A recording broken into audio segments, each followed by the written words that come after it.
আছে দুনিয়ার জমিনে। আপনি যদি মানুষকে দেখানোর জন্য আপনি নামাজ পড়েন, এই নামাজ আল্লাহর দরবারে কি হবে না? কবুল হবে না।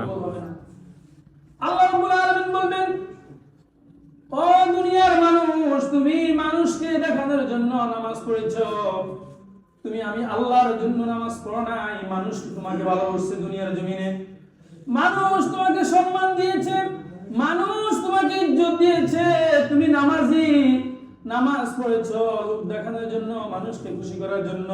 সমাজ তোমাকে বলবে সে নামাজি। মানুষ তোমাকে সম্মান দুনিয়ার জমিনে দিয়ে দিয়েছে, এখন পরকালে আমার কাছে কিছু নাই। আর যদি তুমি আমি আল্লাহর জন্য নামাজ পড়তা, আমি রব্বুল আলামিন তার বিনিময়ে জান্নাত দিয়ে দিতাম। সুবহানাল্লাহ। আল্লাহকে রাজি খুশি করার জন্য যদি নামাজ পড়েন, রোজা রাখেন, হজ করেন, যাকাত দেন, যদি আল্লাহর জন্য হয়ে যায়, আল্লাহ তাআলা তার বিনিময়ে জান্নাত দিবেন। সুবহানাল্লাহ। তাহলে যা কিছু করব কার জন্য করব? আল্লাহর জন্য। আল্লাহর জন্য করব। আপনার এই যে মসজিদে সহযোগিতা করতেছেন, যদি এটা আল্লাহর জন্য হয়ে যায়, আমি আল্লাহর রাস্তায় দিছি, এটাতে কি করলো কি হলো এটা আমার দেখার বিষয় না। আমি কাকে রাজি খুশি করার জন্য দিছি? আল্লাহর জন্য দিছি। এটা যদি আল্লাহ তাআলা কবুল করেন, এমন হইতে পারে তার বিনিময়ে জান্নাত দিবে। সুবহানাল্লাহ। সম্মানিত হাজিরিন, আল্লাহ তাআলা আমাদের জন্য দ্বীনকে পরিপূর্ণ করেছে।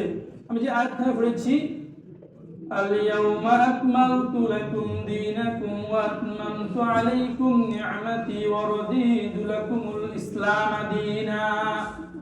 তোমাদের জন্য তোমাদের দ্বীনকে পরিপূর্ণ করলাম এবং তোমাদের উপর নিয়ামত সম্পূর্ণ করলাম, তোমাদের জন্য দ্বীন হিসেবে পছন্দ করলাম দ্বীনুল ইসলাম।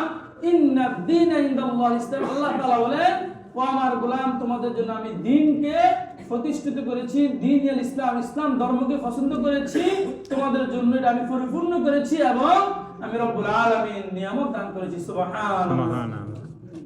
আল্লাহ তাআলা কি করেছেন? বান্দার নিয়ামত স্বরূপ দান করেছেন এবং দ্বীনকে, দ্বীনুল ইসলামকে আল্লাহ তাআলা আমাদের জন্য কি করেছেন? কবুল করেছেন, পরিপূর্ণ করেছেন।